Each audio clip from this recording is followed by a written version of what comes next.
Okay, so we saw the first 12 shlokas of chapter 18 last time when we met, and the 12 shlokas in a way summarized some of the important aspects of Karma Yoga which we have seen in chapters 2, 3 and 4 more importantly. And the way I would summarize, as I did last time also, is to say doing work with results will make one karma rogi, because or karma bogi, because boga will lead to roga. So doing work exclusively in a domain of what is in it for me belongs to the domain of karma boga, so one can become a karma bogi or a karma rogi. Whereas keeping these results do unfold. Who said results don't unfold? Results will unfold. Every action has a reaction. If I have to use Newton's second law and talk, I think every action will result in something. The critical question that Krishna is addressing is, do you put the cart in, ahead of the horse? Let results unfold. Why don't you work and develop a certain frame of mind in which you are able to work, notwithstanding how the results unfold? That he calls it as karma yoga. So the tyaga he talked about is karma pala tyaga, not karma tyaga. Sannyasa is not karma tyaga. It is tyaga of the karma pala. And tyaga of the karma pala does not again mean that you give up the results. No, results you have to own. Nobody can give up the results. So when karma pala tyaga is being advocated, essentially give up the fixation on the results, give up your preoccupation with the outcomes which can create so much of a problem in your... I think those are the things that he was talking about, and he talked about the 3 types of tyaga which we saw. Now we will see today, we will see about the next 5 shlokas are describing a certain signs of how work is done. So we will just see one shloka which is the crux of all those 5. So we will see one shloka. And then after that, he has taken 7 items for consideration, and for all the 7 items he has mapped it into sattva, rajas and tamas.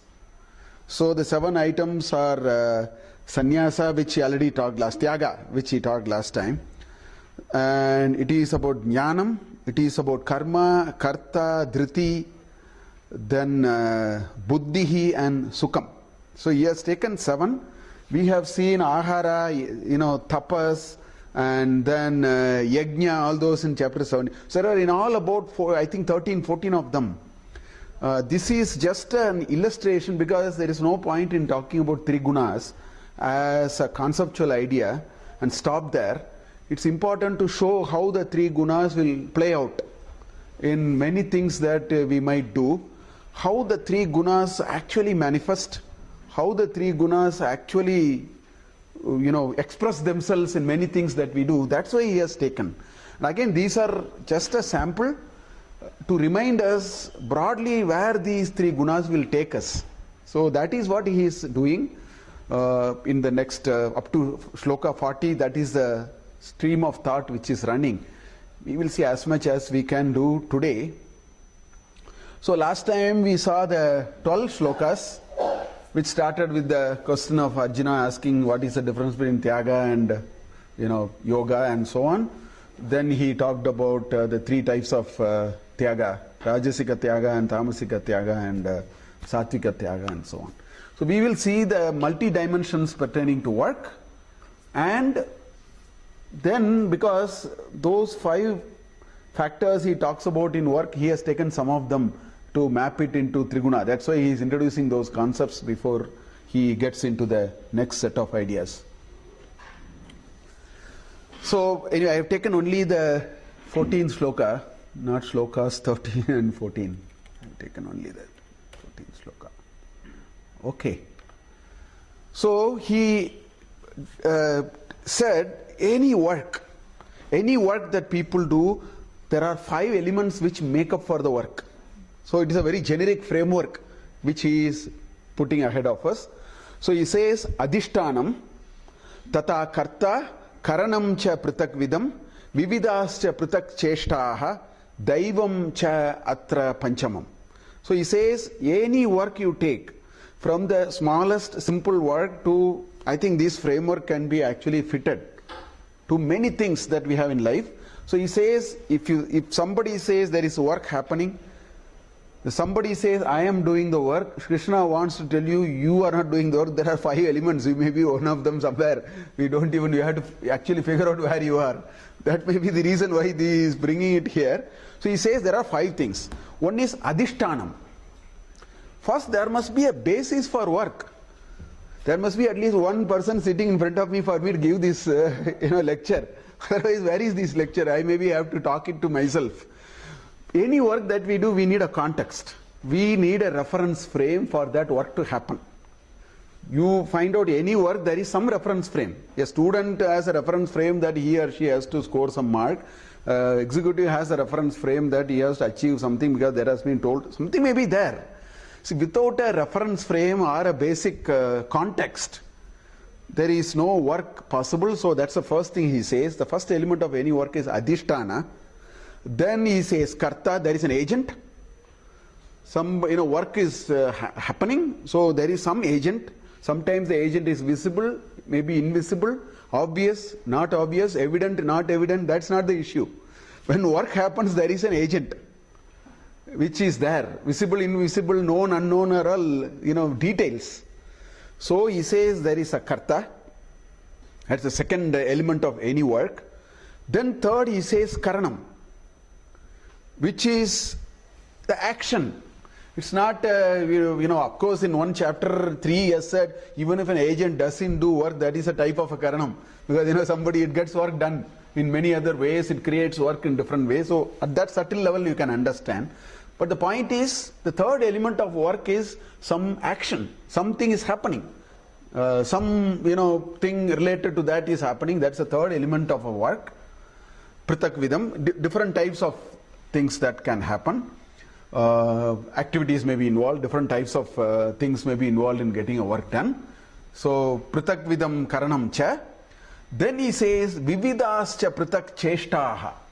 There are so many other elements, other processes which are part of a work.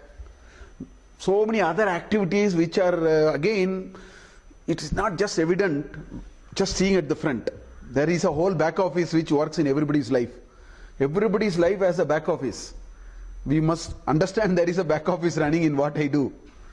In every good thing that I do, there is a lot of compromises, a lot of sacrifices, there are lots of other facilitating things which are all, just because it is not very evident to me, I don't think it is such a good assumption to say there is nothing else, I am only doing work. That may be a too simplistic an assumption. So he says pratak cheshtaha, vividascha pratak cheshtaha. There are different kinds of things. Up to this people understand, because this is how we define work. But Krishna brought the last. He said there is a 5th element. He says daivam cha atra panchamam. If you have all these 4 works sometimes don't get done, there is a God element in it. There is something called daivam which is part of the work. So this he has added. You don't find this definition in our normal. So far it is so good. We say you need a context for doing work, you need a agent, you need processes, you need endowment of resources. Vividha cheshtaha, karanam are all resources and processes. All those we can understand. But there is a last thing we say is daivam cha atra panchamam. There is a 5th element called, you call Bhagavad Kripa, you call whatever you want to call. There is a God element in every work. The work is not complete. Now the God element, the most visible manifestation of the God element is that, you are living and you are continuing the work. That itself is a great element of this God particle that we can talk about. So he talks about a 5th element called Daivam cha atra panchamam. There is a 5th element which he calls as God. So I actually, take this example to, this Daivam cha atra panchamam needs to be really understood, because it is very easy to dismiss it as a religious idea. Moment you say Daivam cha atra panchamam, you just talk religion and you just say God. I mean, that is one level of understanding. If you understand the Sukshma, at the end of the day, there is a larger force which orchestrates things in life. For everyone, for everything. There is a larger force. You call it Daivam, you call whatever you want to call. There is a larger force which orchestrates many things in life. The point that Krishna is making is, you cannot push it to the background just because you are not able to be aware of it. To think that such a thing never exists is a very simplistic assumption in life. So I have taken simple examples here for this Adhishtanam, Karta, Karanam and Pritak Cheshtaha and Daivam. I have taken different examples. So if you take oneself, I am doing the work. Now for me to do the work, first the Adhishtanam is my body. My hands and limbs must be alright, my brain must be working properly, my thinking process must be alright, my file allocation table should not get corrupted, my chitta must be alright. If it gets corrupted, I will go to Nimhan straight away and get admitted.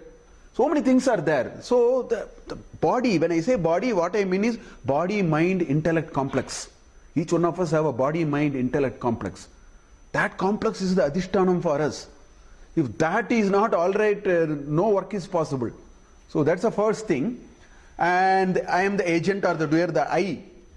The Ahankara, the Jiva Atma, which manifests itself as Ahankara, is the agent or doer. There is the I, which is doing the work. That's the second part. The Karanam are the Indriyas and the Buddhis. For me to do the work, all my processes are running inside. The entire Sukshma Sharira is my Karanam, which is body, which is the Buddhi, Manas, the Indriyas, the intellect, the Chitta. They all have a complicated processing logic which runs, which is really the drivers of the work in many ways. So the Indriyas and the Buddhi. Pritak Cheshta are all these psychological and physiological processes which are coming out of these Karanam. These instruments are driving those processes, in one way or the other. And of course, Daivam is the final component. For all these to happen, you need the grace of Lord. Otherwise, things will not work. That's why you say, one day you say, I have no more to do. What is this no mood that we are talking? Or, I just been trying, things are not working for me today. It's just not clicking, I give up the work. What is this? And there are 100 things like that we keep saying in life. They are the Daivam, in some way to understand. If you take the CD player as an example, I want to take an inanimate example also. The Adhishtanam is, if you take this computer, the Adhishtanam is this box in which all these things are organized. So this is the basic Adhishtana for this laptop, which is a cabin or a cabinet in which everything is put and the wires are all in place and so on. And Karta is the person who is perhaps operating the CD by pressing this button and doing this and doing that and so on. And there are various Karanas in a CD box, which is all your volume control, your graphics tuner or your seek button or a search button. They are the instruments which help you do the work, whatever is the work that you are getting done through the CD box, CD player if you wish. And there are so many processes. If you change the graphic equalizer, nothing, it is only a Karana. There is a process behind, an electronics behind which actually increases the bass or the treble or adjust all that. So the volume control is only a knob. The process runs inside. So the mouth is only an instrument. The processor are running inside. So that's what it is. It is only just throwing it out. So various related processes, radio frequency amplifying, decoding, recording, whatever. All those are the Pritak Cheshtaha, and that is a Daivam. Some days, it doesn't work, it starts malfunctioning. Something blows off. You switch on and then one fuse blows off. I don't know why it blew off. It happened only today. Till yesterday it was working. So that is a Daivam component, even if you want to use an inanimate object and you want to, do something. If you take the context of management, you can say the same thing. You can say the Adhishtana is the context for action. It's the weekly plan or a monthly targets or whatever. That is the Adhishtana on which management works. You set plans and programs and targets and so on, which is the Adhishtanam for so-called management. The process champions and the team leaders, project managers, all these are the group of kartas that if you wish. That's the real karta part equivalent to this shloka. The various gadgets, people, trading partners, subordinates, all those are the karanam. And you have the world of business processes, which are all the vividha cheshtaha. So this framework is the framework, wherever you see. What is still not, actually in our daily life, in our business literature also, I very seriously see that Daivam cha atra panchamam is actually incorporated. Without really using it in that way, everybody have understood that there is a God component. Now, how do you understand it? Well, this is my understanding. First of all, the entire probability theory is nothing but a mathematical expression of Daivam cha atra panchamam. Because if I ask you what is the probability that the Shatabdi train from Chennai will arrive at Bangalore today, you say 20%. That is the Daivam component. That's a 20% probability it will arrive. It never means today it will arrive in time. It never means it will not arrive in time today also. Either ways it has no meaning. It only said if you saw for 100 days, perhaps 20 days it arrived on time. That's all this 20% probability means. So we have actually factored these in everything that we do in life. This entire science of probability is nothing but a logical surrogate explanation of Daivam cha atra panchamam. That is what it is doing. And you know, how you just read all these weather forecasts. To me, weather forecasts, stock market forecast, and an astrologer all are identical people.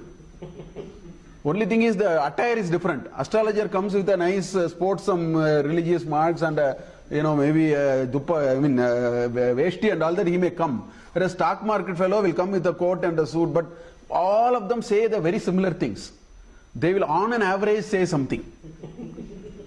Because weather forecast, you say in Tamil Nadu somewhere in some places it will rain lightly, some places it will rain very heavily, some places there will be no rain, for which you don't need a supercomputer to say that. Still we are saying they have improved it. I'm ridiculing it. I don't really mean it. But what I mean is even with the best of their predictions, there is no guarantee. I mean the propensity can be improved. So all these are nothing but Daivam. So all these are not, we use the word chance. The entire world of chance is the Daivam component which Krishna is actually talking about. Now we look at this entire literature on regression. So much of business management research is all revolving around the so-called regression. Now you go and talk to people, administer a questionnaire, you build a model, and then finally you say the R square is 0.3. In fact, we have R square of 0.8, 0.9, they'll throw the paper. Because Daivam cha atra panchamam must be part of research, otherwise it is not possible. Your R square cannot be more than 0.3. Explain variance, no? Unexplained, R square is explained and 1 minus R square is unexplained. So your unexplained variance cannot be very high. That's how the entire management literature research is all about. What does it mean? We have recognized and given its due place. We seem to be doing it as a conceptual thing. I think, please bring it to your daily life. Please understand at every moment Daivam, in everything that we do, Daivam cha atra panchamam, we have to understand. If we can tie this, then we will go to that 47th shloka in chapter 2 and say Karman eva adhikaraha ma paleshu kadachana, will thumb the desk and say, because we know that in every work there is a Daivam cha atra panchamam. There is a fifth element called Daivam which is part of whatever we do. I think that will bring wisdom to us. That understanding it very seriously, understanding that how work gets done in a very serious manner, what will it do? It will not make us run away from doing work. It will not stop us from setting targets and working for. None of them will be stopped. But we will have wisdom and grace to take results as they unfold. That is what it will add to what we do now.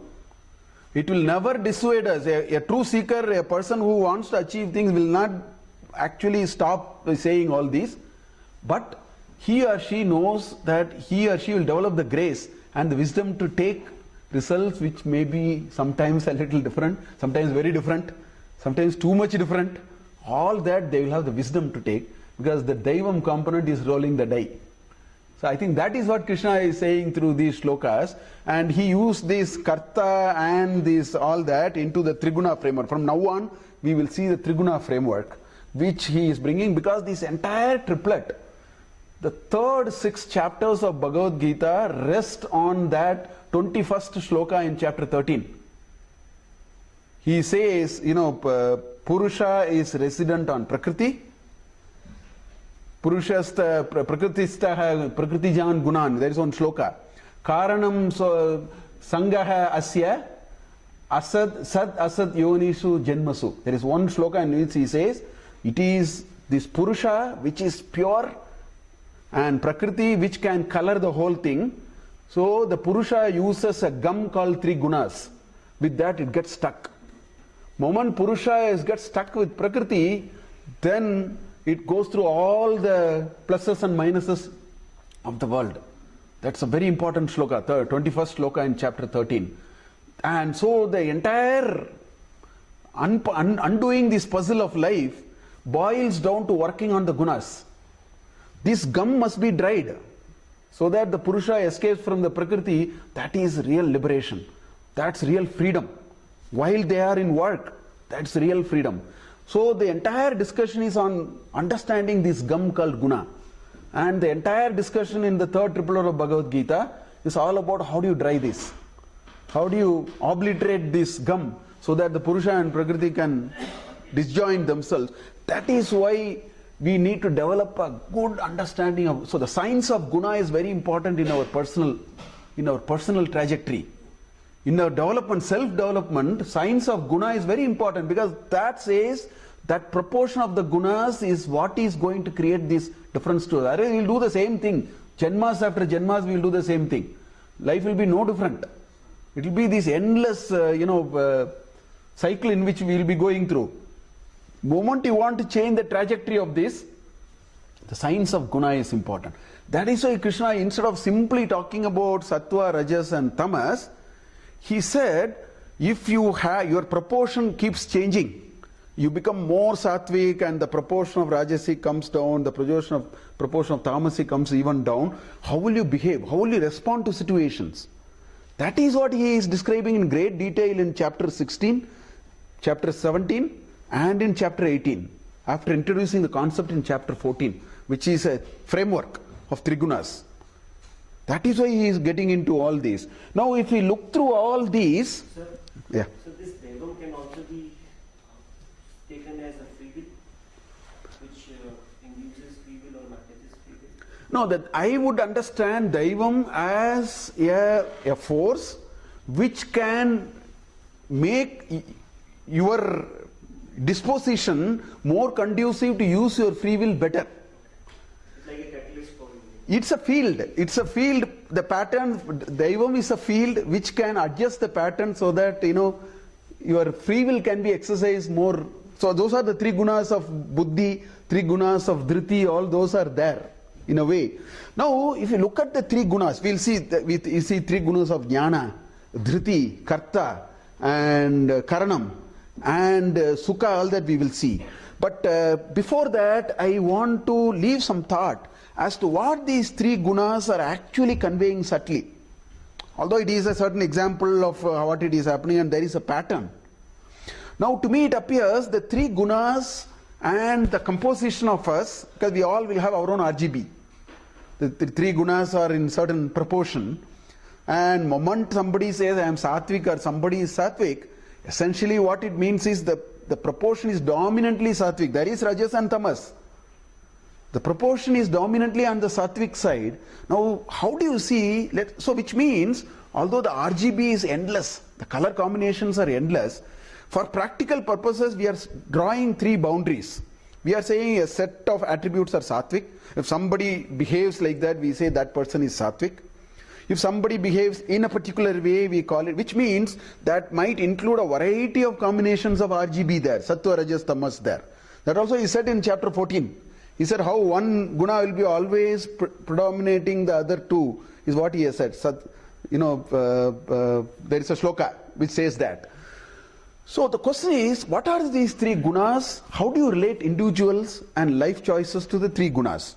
And there are three stages which we will go through in our own journey of self-evolution, in our own journey of how do we find that perfection within ourselves.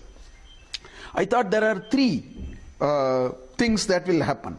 Stage one, I would call, all of us will go through it, and this is a journey I think we will make. Stage 1, I say that our understanding of myself, our understanding of what I am and what is it that I must be doing are all governed by a very dominant thinking that I am the Stula Sharira. I associate myself with the grass body. So many things I do in life, many responses I make are implicitly governed by this. We don't think about it, but that's what is behind us. So the stage 1, I call it as that I am the Stula Sharira, and my conceptualization of my identity ends there. Okay? Which means, you know what is the most overwhelming thought which will govern every moment of my life? And that is, I am born, I grow, I become fat, I become old, I die. This will overpower me because my knowledge of myself is only Stula Sharira. So this will preoccupy. That's why I'll be so preoccupied about this idea. And many things I do in my life are all thinking this is a universal rule in which I have to now play around. Because that is the only consciousness I have developed.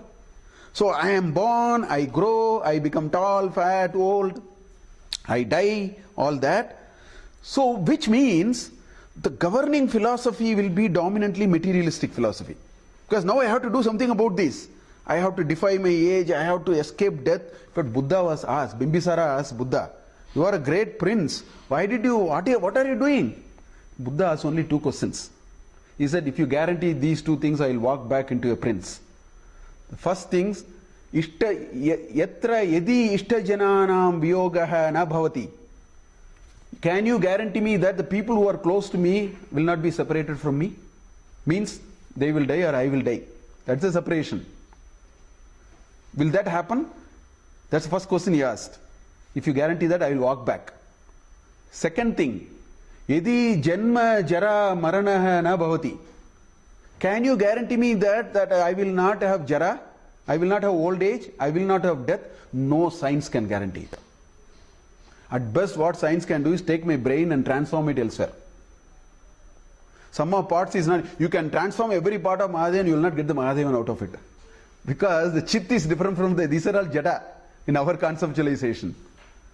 So he asked that question. He said, these 2 questions has bothered me. If you answer these 2 questions, I will continue to be a king. Otherwise, I will shake off. See, he was in a different sense of realization of his I. That's what I am trying to say.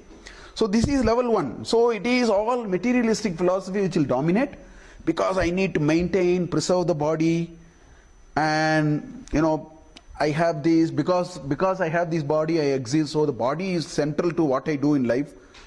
So many things must work around it. Enjoy everything here and now. Because after I die, I don't know, because my consciousness is now very watertight. So better I enjoy before I die. Because my consciousness has not gone beyond it. So, they are called Charvakas. Charuak, they speak very nicely. Pibam,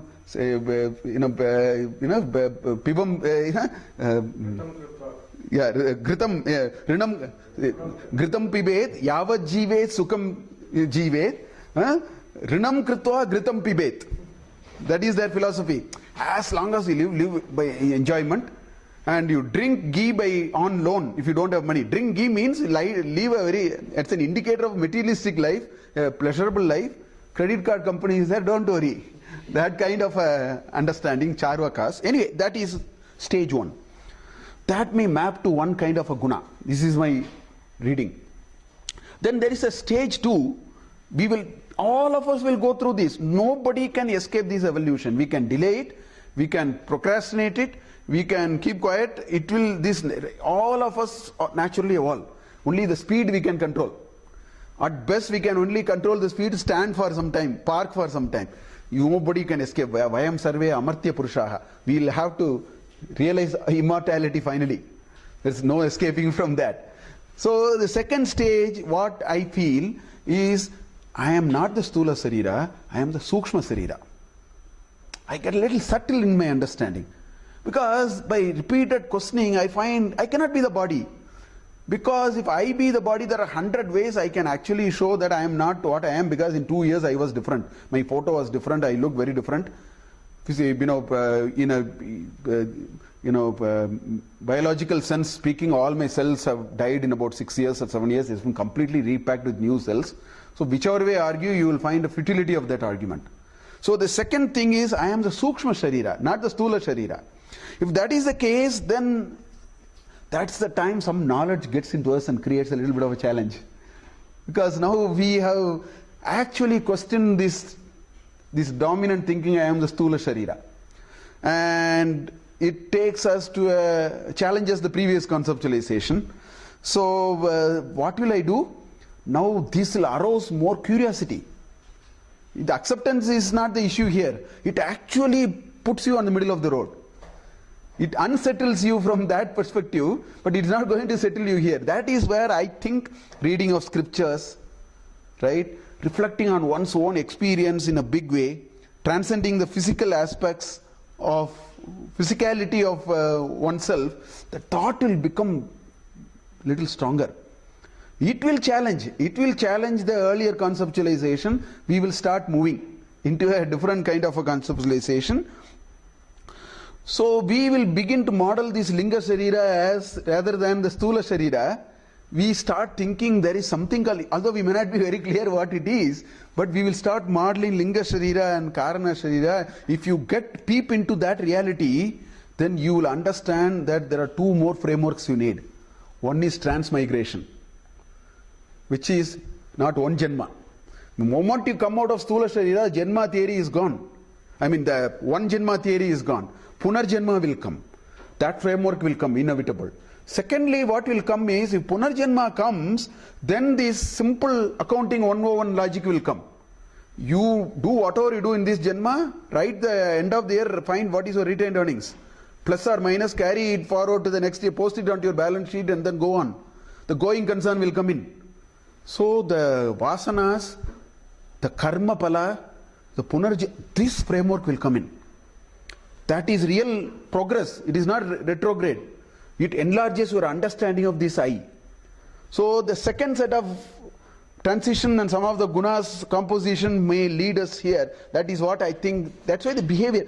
I am saying all these now. You see what behavior they are pointing to. You'll be able to map to one of these three realities. That's what I want to do, rather than just talking about the three gunas that Krishna is talking about. If we travel on these for a longer time, then comes that ultimate, that I am consciousness. I mean, that's a very long journey. But that is the third stage. That is this purity, that Sat Sit, Satchit Ananda, that kind of an understanding, that is more Prajnanam Brahma. That's what it says. It is that feeling, rather than, it is not a knowledge, it is you are there. It is in that Nishtha that one has to be. That's the stage 3. The only thing is, the journey in stage 2 will be long. It may appear like an endless journey, but that's what is a worthwhile journey. And that opens up the gate over a period of time for that ultimate knowledge, which we are talking about. And how will it happen? There are stages. I think the most important thing, Krishna talks about it any number of times in Bhagavad Gita, and that's why he emphasizes so much on Karma Yoga. It will bring Chitta Shuddhi. The first most important thing is mind will become very pure. Today mind is agitated with hundreds of things. Mind will become very pure. And how do you see it? The Bheda Bhava will be taken over by Aikya Bhava. That oneness is not a knowledge, it is an experience. It's not a knowledge. The knowledge may preclude the experience, but oneness, that Bheda Bhava will give way for Aikya Bhava. Those are some of the signs of reaching that final stage that one can talk about. So this Aparichinna, Nitya, the Anitya Bhava will go. Parichinna will go and it will become Aparichinna. Anadi, Ananta, all of Nitya, Shuddha, Buddha, Mukta, all those things will come. But I think that reaching that point may be a flash. That's not the value. The value is that journey. And that journey is what many of these Triguna framework are actually pointing us to. How do you prepare, how do you morph yourself so that you are on that journey and you make that journey in a way. This is one issue I wanted to share with you. The second thing that we will also find is, if you very carefully look at it, Sattva and Tamas will look very similar. You just go back and carefully read some of these shlokas. Sattva and tamas will almost look similar. The difference is between somebody who is in samadhi and somebody who is in deep sleep. See, a person who is in deep sleep has anubhava but no awareness. That's of no use. Anubhava with no awareness means you get up and tell in past tense, I had a good sleep. It was a pleasurable experience. You are recollecting. It is like a photographic image. You are not seeing the reality. You are seeing the developed photo. You captured it and you are seeing the image, not the original. Your deep sleep is different from being in samadhi. In samadhi, you are active to what is happening, but you enjoy peace. You experience peace. So in the same way, I'll give you another example. If you take a room, there are three possibilities in this room. One is this room is pitch dark, absolutely dark, not a streak of light which is peeping into the room. It's like a photography room, let's say, pitch dark. Or this room is all well lit, right? And the third possibility is it's very badly lit. Now, if there is a rope which is lying there and there is a gentle air which is blowing, the rope is little bit shaking. If the room is fully lit, you don't have a problem. You know that it is rope. That ends the story. Actually, you don't have a problem when the room is also pitch dark because it is ignorance. That is why sattva and tamas will look similar. The effect will look some of the description will look similar. That's why I want to say this. If the room is pitch dark, or the room is fully lit, no issues. One is out of ignorance, another is out of knowledge. That is the difference. But the net effect is, no issues. Whereas the room is half lit, then you think, is it a snake or, you don't know. Then you'll have to get either switch on, or if there is no current, you'll have to take a torch and throw light on it. So this is what I mean by saying sattva and tamas will look similar. Because a fully lit room and a pitch dark room are almost, from a point of view of what is the effect it creates on the person who is going through the anubhava, is nearly the same. One is with intelligence and consciousness, another is out of delusion and ignorance. But they look very similar. Some of the descriptions will be like that. So we need to understand these two differences. We will then go through these different things that they are talking about.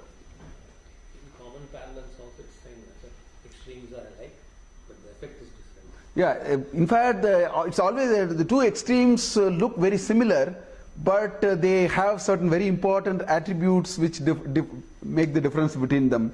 Things in between are always grey. Like the high voltage electricity you cannot live. No electricity also. So you cannot. If you touch it, you will know. So we'll talk about these three-part classification of several things. First, jnana. He says, Sarva bhuteshu yena ekam bhavam avyayam ikshate, avibhaktam vibhakteshu tat jnanam viddhi satvikam. That Bheda Bhava gives way for Aikya Bhava.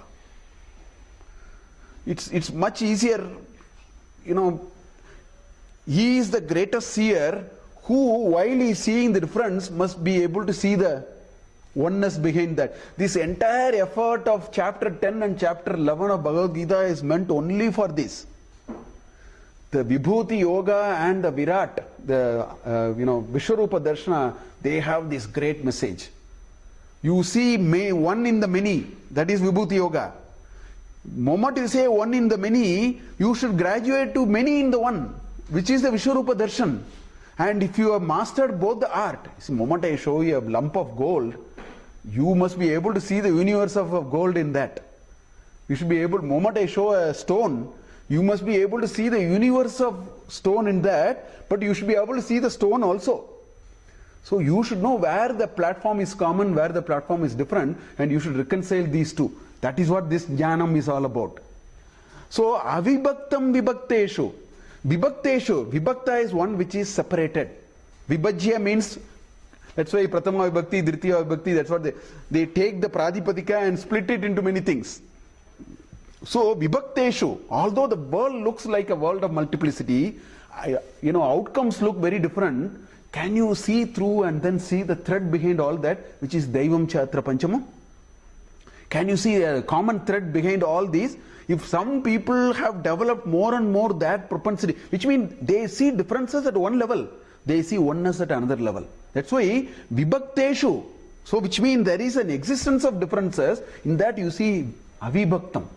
See the unchanging element in the change. That's what he says. If people develop that kind of knowledge, he says they are sattvic. That's what it says. Sarva bhuteshu yena ekam bhavam avyayam ikshate. So in all, that is what he said in chapter 7. Matta parataram na anyat kinchidasti dhananjaya. Mayi sarvamitam protam sutre maniganaiva. It's just like you take a thread and put all different kinds of beads one after the other. You can see the bead, you can see the thread also. You can see a movie, and the movie has violence, fire, flood, everything. You can see the white screen which will not burn because there is a fire in the movie. The white screen will never become wet because there is so much of water flowing on the white screen. You should be able to see both. If you see, develop that kind of understanding, he said that knowledge is sattvic, is what he is saying here. Avibhaktam vibhakteshu. Even in this separated thing, you should be able to see the inseparable part of it. That means you know how to handle things.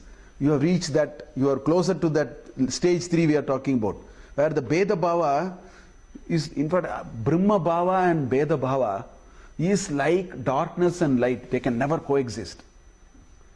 So as long as we are seeing Bheda Bhava, we will never see the Brahma Bhava, because these two are like day and night. That's what Adi Shankara in his Chatusutri says. Paraspara viruddha bhavaha. Tama prakashavat paraspara viruddha bhavaha. He uses such a powerful example. He says it is so conflicting in nature, like darkness and light. That's the example he uses.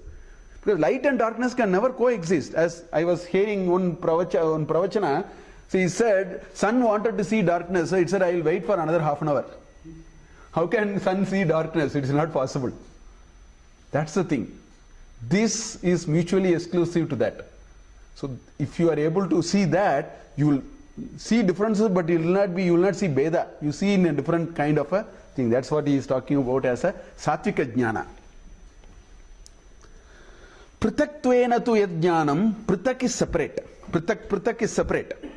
Pritakttvena tu yat jnanam, nana bhavan pritak vidan, Veti sarveshu bhuteshu tadjnanam viddhi rajasam. This is like a room which is dimly lit. It's not a room which is fully lit, nor the room which is pitch dark. That will come later. That is tamasic. This is dimly lit, so it creates so much of differences, so much of Bheda. So our ability not to see that oneness, but we are able to see only the differences. See, many of us are like that. We are still in that stage. Our ability to see Bheda is far, far stronger and superior than our ability to see the Aikya. It's always like that. The moment you see you are an Indian, you say, are you a Marathi, are you a Maharashtrian, are you a... This is very, very, we are very much used to this kind of a thing. We always see, not only in that sense, I think by and large, many of us are able to see the differences much easily than see the oneness. So that means this Rajasic component is much higher. That's what Krishna is actually trying to suggest us. So he says, Pritakttvena tu yat jnanam, the knowledge itself is partaken in bits and pieces.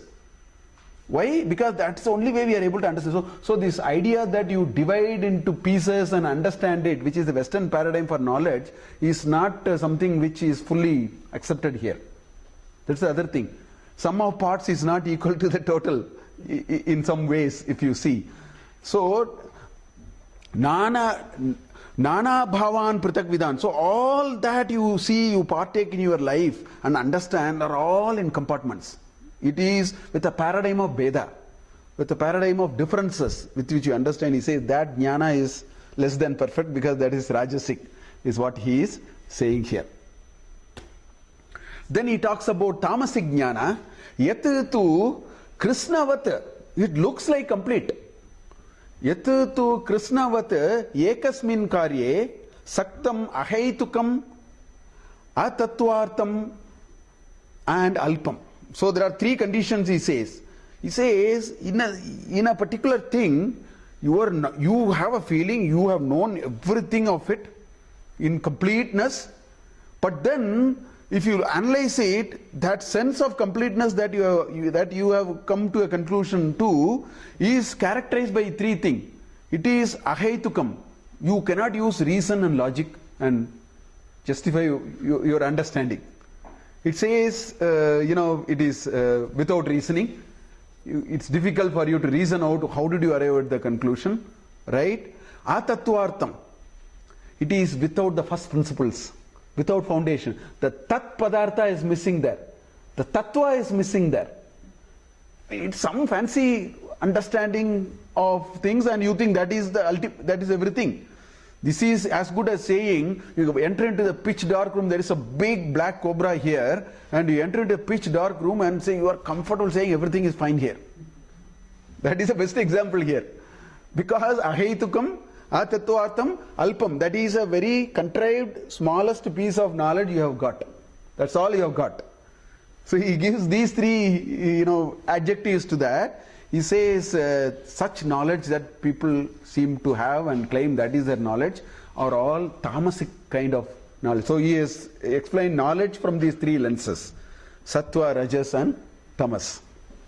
Baseless opinion. Baseless, without reasoning, without a spirit of inquiry. See, if you read right from chapter 14, the definition for tamas is very simple. You are deluded. Moha. You are deluded and you are pramada. All those are coming anyway. You are not using your thinking faculty. You just, without applying any of your thinking and vichara, you come to do things. They are all the domain of tamasic, largely. So like something like intuition, gut feeling, tamasic because... No, intuition is not tamasic. In fact, the development of a good knowledge will make, that only can make intuition.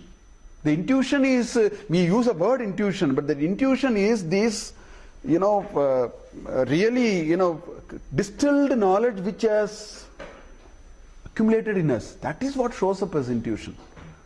I think without understanding I think it's very difficult for us to explain, but I think that's how the intuition comes. Intuition means actually implied logic is there. Implied logic. For example, Dhoni promoted himself ahead of Yuvraj Singh the World Cup winning. There is an implied logic. What implied logic? You should ask. He himself doesn't know anything. No. So the point is, you are right. Point is, all that this is one of the dominant limitation of the scientific paradigm. All that which we cannot explain. There are certain things we cannot explain. Daivam Chatra Panchamam is a classic example. Our position has been all that which cannot be explained by a certain power of observation and logic, you can't dismiss it. So they are bringing a larger paradigm to explain. So I have a feeling intuition comes not out of, it's not tamasic. It's my own. It's so fast that you can't put steps to it. So fast. Like step one when you are at the end. Maybe. It's like driving up. Beyond that point, you don't apply anything. You just drive. And you keep talking, you go home. So you say it's stupid. No, it's just like driving. Then he talks about action, because the five elements, karta and karanam and agent, karma and all that. So he has taken karma. Niyatam sangarahitam aragadveshataha kritam apala prepsuna karma. So there are 4 or 5. He has already said all these. He has summarized all of them here. He has said all these earlier. Yat tat satvikam uchyate. So he says, what action is sattvic? An action is sattvic if it has this following. First, you do niyatam karma kuru. That's what is the 8th sloka in chapter 3. I just brought it. Niyatam kuru karmatvam karmo jayo karmanaha. Next says yajñātāt karman lokan anyatra karma bandhanaha. Tadartam karma kaunteya mukta sangha samachara. That is for the sangarahitam. So you do because it has to be done. In fact, it is very difficult for us to imagine and experience ultimate joy and pleasure by saying, this has to be done, that's why I am doing. We have gone too far away from that. We want to put some reward on the table and then say, now, do something about it. We have come too far away. What he is saying is, you should be able to draw enormous joy and pleasure by saying, oh, this has to be done, so let me do it. Put a full stop there and put commas and so many semicolons and all that. So that's what niyatam karma. So karma which is niyatam, and once you get into it, sangarahitam, don't get attached too much into it. Detached attachment is the greatest message of Bhagavad Gita. Detached attachment. Attachment in the work, detachment in the results. So that's the detached attachment. Sangarahitam. If you can do this, if you say it has to be done, let me do, therefore I must do, I will not attach myself, I will have a certain udasina bhava. The third will automatically happen. Ragadvesha will go away. That's why he says, aragadveshataha. See, raga and dvesha comes only because of sangha. If you keep sangha a little away, raga and dvesha will go. Definitely it will go, if you can keep it away. That's why the third part comes from the first two. So, niyatam, sangarahitam will take you to aragadveshataha kritam, then apala prepsana. I have to do because this result somehow must accrue for me. It's all only because of results. I mean, if I'm just now writing one article which will appear in one of the future issues which I'm writing, I have taken a shloka in chapter 4 which says Edricha Labha Santushtaha. So I have titled this article as the power of spontaneous rewards. That's what I'm writing, and this start I'm writing in a fair amount of detail in that article. I've almost finished writing it. My question is, if the whole world has to be measured only with some rewards and all that, all good things will be sucked out of the system. Mothers will go, the great home will go, love of labor will go, the great reverence I have for a guru for which I am doing some work will go, all of them will go. Since all of them exist, don't give too much importance to all these. Just because, we are told like this in our life, don't take it too serious. I think there is a charm of doing things for the sake of it. There is a love of labor, there is a joy of doing work. And every one of us have experienced it as a child. The care that you have received from the parents, I think that is a shining example. Please don't underestimate the power of it. Don't talk too low of it. That is what apala prepsana. If we are unable to bring it into your work domain, you understand it is your limitation. Today, but our conversation has gone far away. We have to bring this back. That's what Krishna is saying here. So that person who is able to do work for the sake of it, in fact, I'll put people, I know a set of people who will fit into this. So they ought to be sattvic. I would say a mother with true love. I will say a parent with true love with which he attends to their children. Nothing can replace it.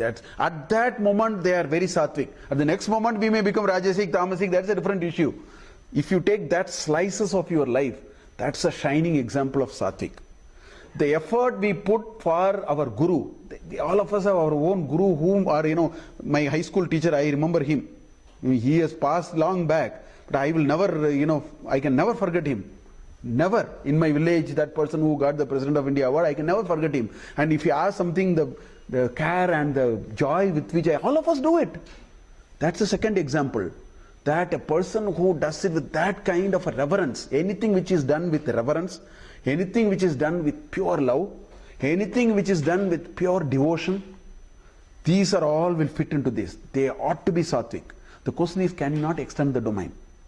Why are you restricting it to such a domain? And just stick and inherit a lot of problems on the other side. So those are all what he is talking about here, and that's what he says. Niyatam, sangarahitam, aragadveshaha, apala prepsana. All these four, wherever you see, understand, or sattvic energy is flowing. All of us actually exhibit all the three gunas. Krishna is saying, increase this sattvic part as much as you can. So he is giving examples where you can locate this sattvic part. How do you explain niyatam? I didn't understand. Ordained action. It means being like what's written in the shastras, or what is being told by others to follow. That's niyatam. No. Last class we looked at the four type of karmas. Na? So what I say niyatam is to work for the sake of it. It can be a samajika seva, It can be a responsibility you have to deliver in the society. It is a responsibility you have to deliver at office. It has a responsibility to be delivered at family. They are all niyatam. So another meaning of it is as ordained by Shastra. Dharma Shastra say only this. Dharma Shastra say do Pancha Maha Yajna. If you do Pancha Maha Yajna, this society is far better here. You have to do Brahma Yajna, you have to do Deva Yajna, Pitru Yajna, Manushya Yajna and Bhuta Yajna. You do it, this society is, all that will come. So we can come from any ways. That's the idea. So you gave the example of a mother's love. A mother's love by nature comes along with motherhood. So even if a woman who might not be very much a child-loving woman before she became a mother, after becoming a mother, that's something that comes from within and it's very natural. Isn't that a perfect example that instead of she loving her own kid, she loving every other kid like her own child is a much perfect example. And then how do we differentiate between this natural love that comes out of it? Say for example a teacher... No, so that is natural. You have raised it to the correct level. So that is always the natural part of a perfect womanhood. You know, it may start, it may appear to vary in a little degree, but I think the natural state is that I should be able to love anybody as for that person. And mind you, you have, I have. That's why I said a person with a lot of reverence, I will do the same thing. That's why I said love is one part, reverence is, respect is another, devotion is another. So there are many facets which are all wired into us. Only thing is we seem to be very selective there. The question is, if it is so good, why are we not asking ourselves, why can't I extend it? Who prevented me from extending this logic elsewhere? That question we will have to ask. We have our experience here, we want to so beautifully and so carefully manage the compartments and leave it there. Although the logic says, why can't I extend it a little bit? That question is a Sattvika Buddhi. I will come to the Sattvika Buddhi. Sattvika Buddhi will make you do that. So all these are in a way connected in that sense. So essentially, desire for fruits, attachment to action, and raga and dvesha are all tightly linked with one another. That's why I used all the three here. Apala prepsuna, sangarahita, and araga dveshataha. These three are very tightly linked. You get one, the other two will come. You don't have to ask, take one, two free. It's not even buy one, get one free. It is take one, two free. You take any one of the other two will automatically join. You cannot run away from that. Let's say he put all the three here actually. Yes. Then he says, Yattu kamepsuna karma sahankarena va punaha kriyate bahula ayasam tat rajasam udahritam. There are people who put a lot of effort. Bahulaha ayasam kritam. Lots of effort. Why? Because I should get name and fame. They do put enormous, they leave no stones unturned because you must all say, I have done a great job. I want that fame. I want you to tell me, oh, this guy has done a great job. So that drives my entire, if that becomes incidental, that's a different issue. If that drives, that is the main prime mover for you to do. Because kama, this is one example of kama. There may be several examples of kama. Yat tu kama epsuna karma sahankarena. So this I-ness, I am doing it. I want to establish, I have done it. This establishment of the I is the establishment of a very strong desire with which the results is the one with which I will start even before I start at any cost. Because if you do it, sooner or later the hook or crook has to come. You cannot run away from that. When the going is good, everything you will try to be very ethical and all that. Moment the going is not good, you throw all the ethics down the, into the gutter. You know what it means? You may get what you want. You have destroyed your Vyaktitva. You go nowhere. You actually, in the snake and ladder game, you have taken actually a snake and come down. That is what it means. Krishna is bothered about every one of us have a Vyaktitva. There is a self. Make it stronger. Make it powerful. Make it shine like anything. Don't make it camouflage and hide somewhere. Some acts will make the self go and hide somewhere. So that's what he is saying. Bahula ayasam krita kriyate. For what? Kamepsuna sahankarena va punaha, that is rajasic.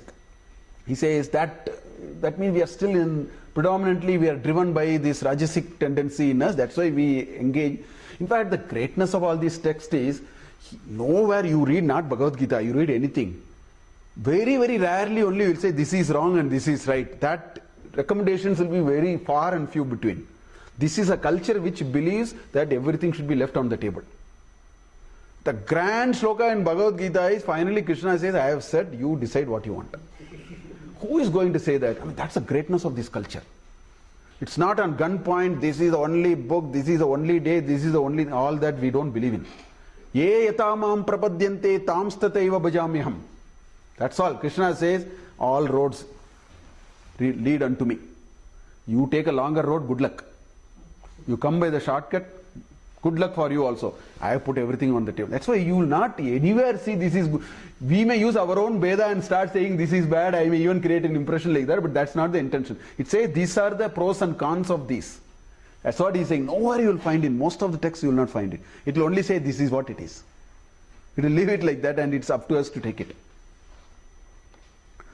Then he says, Anubandam kshayam himsam anapekshya cha paurusham mohad arabhyate karma yat tat tamasam uchyate. So, tamasa is one which starts mohad arabhya. You have complete delusion, absolute foolishness with which you start. You have no clarity of what you are doing. You just get in and then start doing something. Right? Mohad arabhyate karma. And because it is started with completely a deluded, not a thinking, you get into so many problems. Anapekshya cha paurusham. You don't even have a personal capacity to do it. You engaged into that. You haven't thought about anything. You are just deluded. You just jumped into it without even thinking about what it is and so on. So anapekshya cha paurusham is what it is saying. Then it is anubandam, without knowing the effects that anu is follow, that which is going to tie you later, that which will constrain you later, you don't even think about it. Anapeksha can be taken for all that, right? Kshayam, it will only become lesser and lesser in its effect. You put a lot of energy and it all went fat. Himsam, it can inflict a certain amount of himsam even on you. He never said to whom. It will inflict so much of himsa on your own self. The self is inflicted with a lot of violence. It starts from there. So all that, anubandam, kshayam, himsam, anapeksha cha paurusham. So the anapeksha cha, because of that, the anapeksha can be used for all these. Anubandam anapeksha, kshayam anapeksha, himsam anapeksha. That's why the cha is coming also for all these. Paurusham anapeksha. Without thoughtlessness, absolute thoughtlessness. That's why it is mohad. Complete thoughtlessness and with delusion you do work. Those work are, he says, tamasic. Maybe at times we do such kind of work also. So at that time the tamasa is blowing stronger. That is the meaning of this idea that he is bringing here. Then he talks about the three type of doers, agent. Three types of agents. So he says, Mukta Sangaha, these are all following from one another. These are all saying the same thing, either on the personality or on the work or on the result. That's how they are all coming. Mukta Sangaha, Anahamvadi, Driti Utsaha Samanvitaha, Siddha Asiddhayoho Nirvikaraha, Karta Satvikaha Uchyate.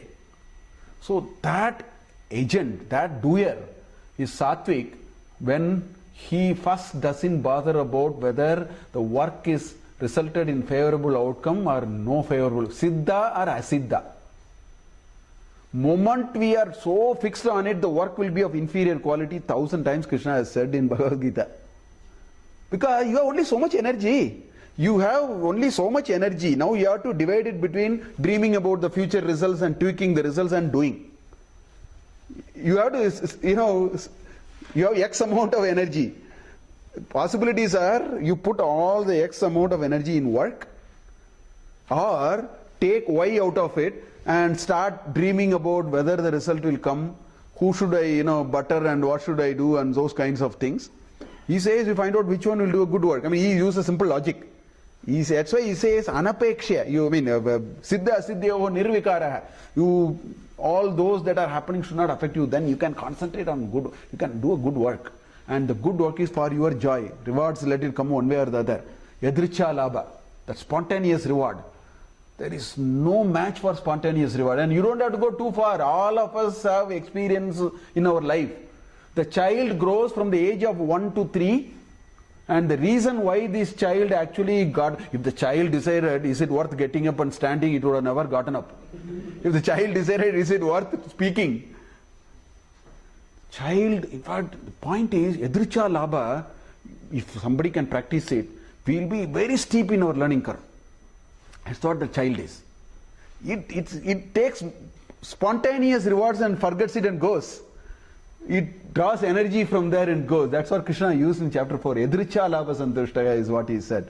And dvandvatitaha, vimatsaraha, all that he's saying in some 22nd sloka or something in chapter 4, all these are saying. That's what it is. Siddha siddhyoho nirvikaraha.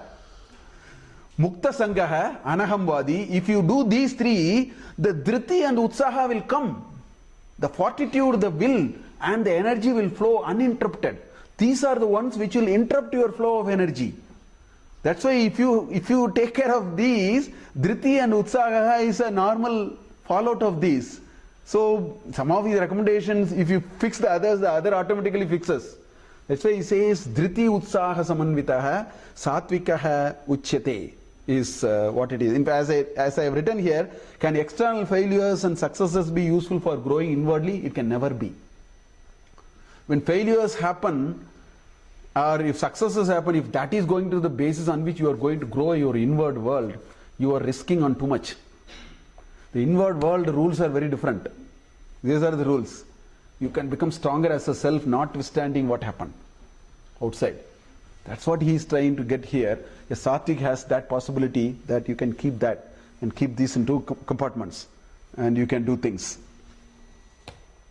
Then he says, Ragi karma pala prepsuhu lubdaha himsatmakaha ashuchihi harsha shokanvitaha karta rajasaha parikirtitaha. I am karma pala prepsuhu. First, the whole thing starts by saying I should get at any cost the results. In fact, this is why most of the students suffer. If they are too much worried about exam marks, they will not get a lot of marks. Of course, today the mechanics of getting marks is different, so I am using my days of experience and then telling. But the point is, karma pala prepsa. If you are so glued on to the results part of it, now what will happen is the second line will happen. First you will become a ragi. There is a great sense of attachment with which you are saying. So you are walking on a very fragile. Your tolerance to take failure is very, very little in life. If you are too karma pala prepsa, you are walking on a very shaky base. Because you have become so attached to that result. Moment the result becomes slightly adverse. That's what I see today. Slightest thing and then these kids, do all kinds of nonsense to the extent of even suiciding. All that is happening. Why? Because there's too much of this karma pala prepsa. You should know how to keep it at one level. If it overpowers you, your vyaktitva will be destroyed. You will be destroyed in the process. So karma pala prepsuhu will become ragi. And if he becomes ragi, harsha shokanvita, he will be blowing hot and cold. Because you are now put yourself into a very complicated thing, no? Results are good, you want to be happy. If your results are good, you want to party and then go to the hospital. If the results are bad, you anyway go to the hospital, but it's a psychology hospital. That's the difference. This is mental hospital, that is a general ward. Whatever. This is what will happen if you are too much, treading on this fixation. It's all fixation in the mind. It's all about fixation. It should not map in the mind. That is the idea. So that kind of a work will make it lubdaha, right? You'll become very, very greedy because the fear will come. This is what I see some kids doing. Instead of they studying, they want to somehow stop others studying. Because you don't know which way to get these results.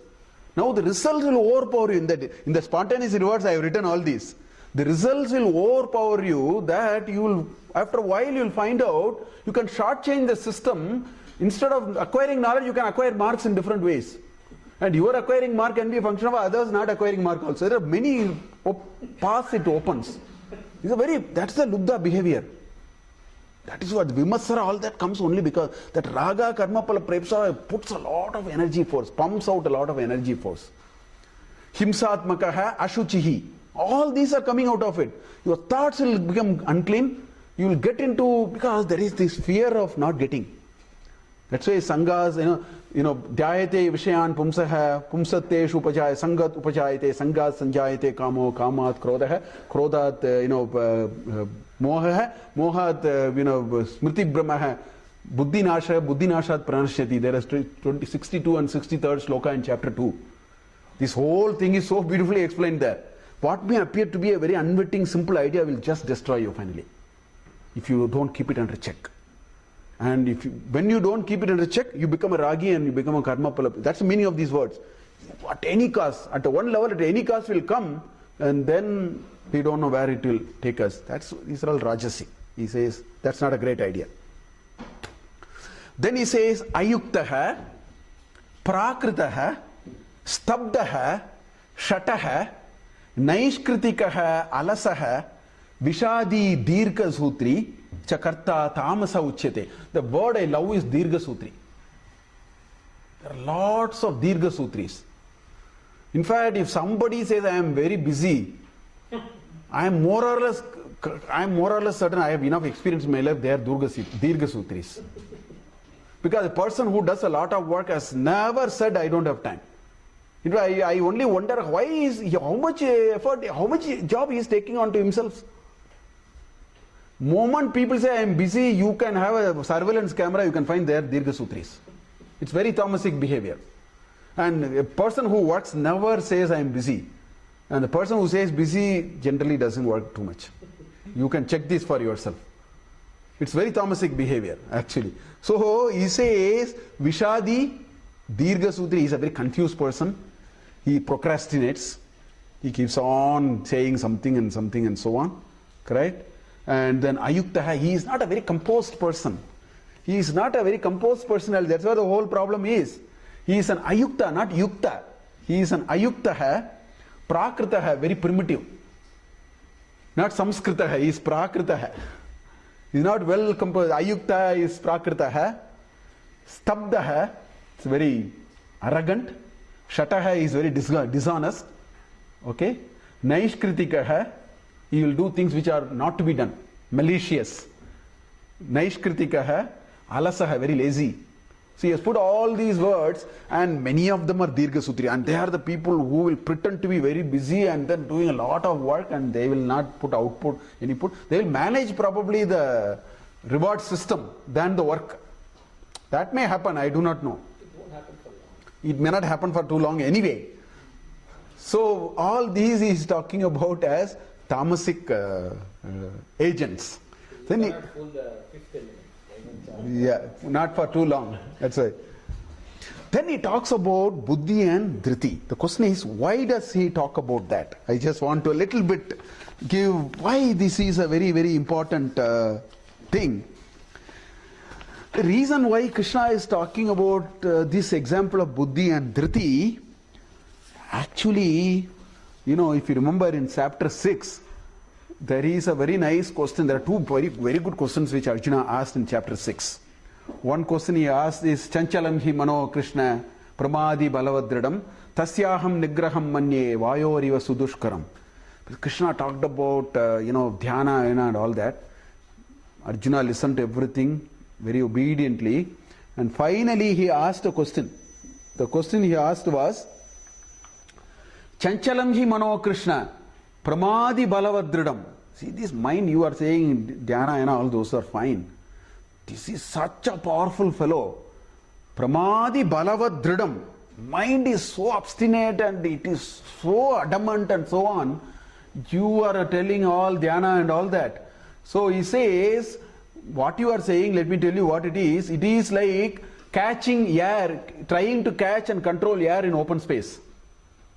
Tasyaham nigraham manye Vayoriva dushkaram. That's what he said. He said, all that you are saying is fine, but you are telling something which is... For that, Krishna gave an answer, which is a very famous sloka anyway. He said, Ashamshayam Mahabaho. First he agreed. Ashamshayam Mahabaho Mano Dushnigraham Chalam. Mind is running, wavering, it is chala, it is chanchala. It's very, very difficult. See, if you want to tell very important and difficult things, first you have to get the person into the conversation. So first he agreed. I agree with you. Yes. Asamshayam, without doubt, he said, Ashamshayam Mahabaho Mano Dushnigraham Chalam. Then he said, Abhyasena tu kaunteya vairagyena cha grihyate. He said, he put a very important message there. He said, all these self-development, all these nice things that we are talking about requires abhyasa and vairagya. There are no shortcuts for it. It requires abhyasa and vairagya. There is an effort required and there is a dispassion that we have to develop. The question is, where are they going to come from? Where is the supply of sustained effort? And where is this thinking of dispassion that is going to come? One is buddhi, another is dhriti. A sattvika buddhi will bring dispassionate understanding of life. A sattvika buddhi only will bring the vairagya. And a sattvika dhriti will bring the abhyasa. Otherwise it is not going to work. I mean, that's the idea which is said there. You need first a frame of mind which make you say, let me try it for a sustained time, and you need the energy. There are two things required. First you need to be ready, and you need also need the energy. The energy comes through dhriti. And that feeling that I should do comes from the buddhi. That's why he talks about buddhi and buddhi, free will. We talk so much about free will. The only way free will ever is possible to be, the way the free will is used is by a faculty called buddhi. That's why buddhi is very, very important. Because God has given to this creature called human being a concept called free will, which is given to no one. Now, how to use the free will is determined by this buddhi, the disposition of the buddhi. That is why a sattvika buddhi is important to channelize the right free will, which must flow into actions that we take. So buddhi is a faculty by which knowledge is obtained. It is a nitya anitya vastu vichara. It has the potential to analyze very objectively. Buddhi is very objective. It can analyze in a very dispassionate way and tell the pros and cons of everything. That faculty is the exclusive domain of buddhi. Neither manas can do, nor ahankara can do, nor chitta can do. Chitta is only a database. The mind, the buddhi can take the pattern from there, can take all the past experience and say, if you don't, the child will be, buddhi will tell the child, if you don't eat in time, father is going to give you a beating. That comes from the chitta, because this experience is stored there. And the buddhi will also say, if you don't eat, this will happen, but it will never give the division whether should I eat or not. That decision, for a trained mind it will give. For untrained mind it will hand it over to the manas. Manas will take it elsewhere. All that are possible with buddhi. So it is a mechanism which provides inputs to the mind for further action and a real basis for the free will to operate. That's why buddhi has to be sattvic. Our buddhi, depending upon whether it is sattvic, rajasic or tamasic, may drive choices one way or the other, which is being described here. So what is he saying here? What is a sattvic buddhi? A sattvic buddhi is one which pravrittimcha nivrittimcha karya akarye bhava abhaye, bhaya and abhaya, these are pairs of opposites. Pravritti and nivritti, they are pair of opposites, right? Karya and akarya, bhaya and abhaya, bandham and moksham. In other words, that buddhi which has developed such a high level of discrimination between nitya and anitya. What are you saying? There are things which are permanent, there are things which are... This is a big important thing in change management. Great change management leaders have a high sense of discrimination of what is nitya and what is anitya. Only then change management, according to me, happens. The buddhi has to have that sense of discrimination. Buddhi is very dispassionate. It can really get a crystal clear understanding of things if you can train. If we, have that sattvic component more, it will lead us here. So that's what he says. Bandham, what can tie you, what can liberate you? Bandha and moksha, pravritti and nivritti, karya and akarya, bhaya, what should I worry about, what should I not worry about? We are very confused. In a Rajasic mind, it is in between. That's why I said both the ends are in a way interesting. Here it is blissful ignorance. Tamasic is blissful ignorance, it never bothers you. Sattvic is complete understanding, it doesn't bother you. The problem is in the middle. It is the vikshepa. The two ends appear to be in a way similar. So this is on this side. It's enlightened consciousness and high levels of discrimination. Which is what he says, if you are able to exhibit that, that means the sattva is flowing more. If you are able to, exhibit the next one, which is Rajasic, there he says, Yaya dharma adharmam cha karyam cha akaryam eva cha ayatavat, not yatavat, ayatavat, opposite of yatavat. Ayatavat prajanati buddhihi. It is it doesn't have that crystal clear sense of discrimination. It's neither here nor there. I mean, it's not crystal clear. The Rajasic guna does not give us clarity in life. It puts us here and there. It swings this pendulum one way or the other. At times we are here, at times we are here. Many of us are, dominantly here. So we need to, that's the importance of the gunas. So he says that which is a little bit neither here nor there, it kind of confuses, doesn't develop that high level of discrimination, that buddhi is Rajasic. So it is a dimly lit room. It is neither pitch dark nor fully lit. It is in between. We will justify false actions also. It's in between. That crystal clear clarity of discrimination, that nitya anitya vastu vichara is not perfect. And that's Rajasic. And then he says, adharmam dharmamiti ya manyate. This is complete delusion. It's complete blissful ignorance. Adharmam dharmamiti ya manyate tamasa avrita. It's a layer, it's a thick layer which prevents the light to enter in. That's why it's pitch dark. Blissful ignorance. Adharmam dharmamiti ya manyate tamasa avrita. Sarvartan viparitanscha. So you get most of it wrong. Sarva arthan viparitan. See, in our life, in situations, you will actually relate, sometimes it is just tamasic buddhi that has played.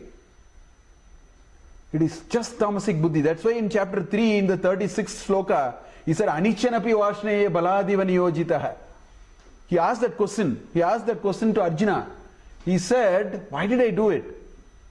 I didn't want to do it. Why? That time it was this kind of a buddhi. So we also blow at different times. Moment we become conscious of it and work on it, we can start adjusting the proportion. That is the spirit of all these discussions. The spirit of all these discussions is to make us aware that there is merit in adjusting. Be conscious of it and work on it. And that is what he is trying to do. So he says, Sarvartan viparitansya buddhihi sa partha tamasi. So that partha is actually tamasic buddhi. Sometimes it blows like that for us. Rajasic buddhi blows. Rarely we have sattvic buddhi also. So we need to now work on this kind of complexion that we are having. That's why he's saying all these issues. One more we will see. Dhriti we will see. And then we will perhaps stop here. Then he talks about the three types of dhritis. Dhritya yaya dharayate manaha pranendriya kriyaha yogan avyabhacharinyaha dhritihi sa partha satviki. So he says that fortitude, first of all, dhriti is, how do you use the word dhriti? Will or fortitude or perseverance, constancy of purpose, concentrated focus of action. Where are these attributes? These attributes are collectively called dhriti. In fact, in Sundaranda's first chapter is very long because he has to really cross 100 yojanas and go to the other side. So the whole description is long. It's about 210 shlokas in one sarga. So after he crossed the ocean and lands on the first mountain range on that side, Valmiki puts a beautiful sloka. In fact, Valmiki Ramayana's greatness is in between he puts some slokas. Beautiful slokas. He says, Valmiki says, hey Anjaneya, you know who you are, you know what kind of thing you have done. He says, there are 4 things required to accomplish a task without failure. This is what Valmiki says. He says Dhritihi. He uses Dhriti there. Dhritihi, Drishti, and then Darkshyam and Mati. He uses 4 words. He says, hey Vanara, if somebody has it, how can the work go wrong? This is how he concludes this whole journey in his own ways. Valmiki does that. So he says, Dhriti. You need this focused. 4 things you need for success of a work, accomplishment. One is this Dhritihi. Another is Drishti. He says you should be able to, expect. You should be able to guess. You must be able to see a little ahead. Those kinds of things. Then Matihi, a good thinking. That's the 3rd thing he uses. Then he says Darkshyam. Darkshyam is actually competence, executional competence. That's the correct word if I have to use. Nearest English word if I have to use for Darkshyam is a competency to execute. Sometimes you have all these, but you are not competent to execute that, it will go fat. So that's where he uses the word. I remember this sloka, So he says that Dhriti, that energy which succeeds in keeping the Indriyas and Manas together. See, the problem is this scatters all the time. If it scatters all the time, this energy scatters. And there is a beautiful sloka in chapter 2. Because we are in 18, I have to now keep on quoting all the previous slokas. This is the last opportunity for us. He says in chapter 2, I think it is some 42nd or 43rd, one of those slokas. What he says there is Bahushaka hi anantascha buddhihi avyavasayinam. He says a Vyavasayi is very focused. And Avyayasayi is Bahushaka hi anantascha. It is like endless branches. His thoughts will flow through endless branches. He will achieve nothing. That's what he says. Bahushaka hi anantascha buddhihi avyavasayinam. Vyavasatmika kuru eka iha nandana. Focus and do one thing, Arjuna. If you allow your mind to mind is so good in endlessly branching, and it will anantascha. He said endless branching. That's the word he used. So that sattvic dhriti will bring a vyavasayatmika buddhi. That's what he is saying. He says with yoga, with the power of yoga, avyabacharina, without any distraction, it's a very regulated way of doing. Unwavering yoga is what I have used here. He says that is the real sattvic dhriti. You will become a vyavasatmika buddhi, not avyavasatmika. Avyavasa means, thoughts can really go all over the place. That dhriti, if you have developed that fortitude and that energy flow mechanism, which can put your indriyas and mind a little bit together, you are one. You are sattvic, your other things, these are all related to one another. It will make you sattvic, is what he says here. Then he says, Yayatu dharma kamartan dhritya dharayate Arjuna prasangena palakankshi dhritihi sa partha rajasi. He says, this energy, fortitude, focus can all come from the plane of, from the basis of what is in it for me. Dharma and Kama and Artha, Moksha is not there. Dharma, so it is dharmic of course. Dharma, Artha and Kama. In that plane you put all your energy and then work with that paradigm of doing things. He says that is, with prasangena, with a lot of attachments and all that, that is Rajasic Dhriti, which will really flow that way. In fact, Rajasic and Sattvic needs a lot of energy. It's very, very important. That's why Kshatriyas of all the 4 Varnas which Manusmriti describes in his Manu describes, this Kshatriyas and Brahmins require enormous energy. Because for Kshatriya, there should be a lot of Rajas and followed by a lot of Sattvic and very little Tamasic. For a Brahmin, there should be a lot of Sattvic followed by a certain amount of Rajasic and very little Tamas. There is a certain complexion which he portrays, and you need a lot of this energy with the domain of Dharma. So the description of Kshatriya and Brahmana are almost equal in Manusmriti. It comes more or less from the same plane, almost puts them in the context may look different, but the kind of things he is saying are very, very similar in one way if you look at it, because it's very important. There is a good amount of Rajas and Tamas combination required. Depending upon altering the proportion, it can be this way or that way. But both are very critical. That's what I see in Manusmriti. And lastly, he talks about tamasic dhriti. Yaya swapnam bhayam shokam vishadam madamevacha na vimunchati dharmedaha dhritihi sa partha tamasi. So he says his entire energy is spent in dreaming, sleeping. Energy has to be spent somehow. This is a law of, the energy has to keep dissipating. The question that Krishna is asking is, what is the channel and basis on which you see, nobody can stop dissipating the energy. Dhriti is that fortitude or energy which keeps dissipating. The question is, what is the basis? That's why he brings three different dimensions. Here he says, swapnam, dreaming. Basically, swapnam is used, the word here, it's a very figurative usage. Swapnam means he sleeps too much. That is indicated by swapnam. It can also become because for deep sleep you need tamas. Without tamas you cannot sleep. So all of us need definitely tamas, otherwise sleep will not come. That inactivity is what brings sleep. That is what this tamas is actually. So the question is how much tamas we should have is the only question we can ask. But all the three gunas are required. That's why in chapter 14, Krishna talked about adjusting the guna composition. He never said you don't need any of the gunas. Never, go and see. Finally, what he said is very intelligently, he said gunas will exist, but you should go to a stage where you will make them irrelevant, which means, he says, it never goes away. So, becoming a final liberated person is not without gunas. They are all prakriti. It will be there. It is making it irrelevant. Adjust the proportion is one recommendation. Make it gunatitaha sa uchyate. That's what the chapter ends, chapter 14. That is what he is talking about. So tamas is required. If you have only tamas or dominantly tamas, these kinds of things will happen. Shokam, bhayam, vishadam, lot of confusion, right? Madam, inebriated state. Madam evacha, na vimunchati, it doesn't leave him, it's always like that, by which he behaves, so the energy is channelized into it. That he calls as, tamasic dhriti. There is one last classification of three types of sukha.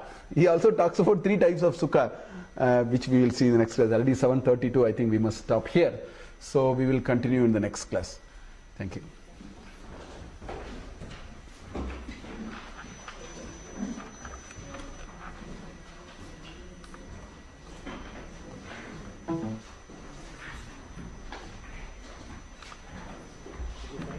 Wait.